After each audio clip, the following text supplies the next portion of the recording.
ಗಟ್ಟಿಯಾಗಿ ಕಟ್ಟಿವಿ. ಎರಡು ಸಮಾನ ಅಂತರದಾಗ ಎರಡು ಬಾಟ್ಲಿಯನ್ನು ನೇತಾಕಿನಿ. ಅದ್ರಾಗ ಸ್ವಲ್ಪ ನೀರದ. ಈ ಪ್ರಯೋಗದಿಂದ ಶಕ್ತಿಯ ವರ್ಗಾವಣೆ ಮತ್ತು ಪೊಟೆನ್ಷಿಯಲ್ ಎನರ್ಜಿ, ಪ್ರಚನ್ನ ಶಕ್ತಿ ಯಾವ ರೀತಿ ಒಂದರಿಂದ ಇನ್ನೊಂದಕ್ಕೆ ವರ್ಗಾವಣೆ ಆಗ್ತದೆ, ಶಕ್ತಿ ನಿತ್ಯತೆಯ ನಿಯಮ ಬಗ್ಗೆ ತಿಳ್ಕೊಬೋದು. ಹೌದಾ? ಮೊದಲಿಗೆ ಏನು ಮಾಡೋಣ, ಒಂದು ಬಾಟ್ಲಿಗೆ ನಾವು ಮೇಲ್ಗಡೆ ಎತ್ತಿ ಕೆಳಗಡೆ ಬಿಟ್ಟಾಗ ಆಸೋಲೇಷನ್ ಸ್ಟಾರ್ಟ್ ಮಾಡೋಣ.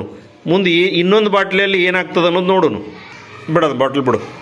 ಈಗ ನೋಡ್ರಿ, ಆ ಬಾಟ್ಲ್ ಆ ಕಡೆ ಈ ಕಡೆ ನೇತಾಡಕತ್ತದ.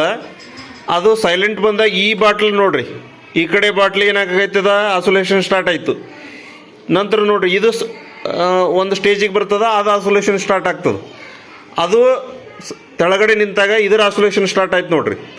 ಇದು ಸೈಲೆಂಟ್ ಸ್ಟೇಜಿಗೆ ಬರ್ತದ, ಅದರ ಆಸೋಲೇಷನ್ ಸ್ಟಾರ್ಟ್ ಆಗ್ತದೆ. ಹೌದಾ? ಈಗ ಆ ಕಡೆದದ, ಅದರ ಆಸೋಲೇಷನ್ ನಿಂತಾಗ ಇದರ ಆಸೋಲೇಷನ್ ಸ್ಟಾರ್ಟ್ ಆಗ್ತದೆ ನೋಡ್ರಿ. ಆಗ್ಯದ? ಸೂಕ್ಷ್ಮ ಗಮನಿಸ್ರಿ. ಇದು ಸೈಲೆಂಟ್ ಸ್ಟೇಜಿಗೆ ಬರ್ತದ, ಅದರ ಆಸೋಲೇಷನ್ ಸ್ಟಾರ್ಟ್ ಆಗ್ತದೆ.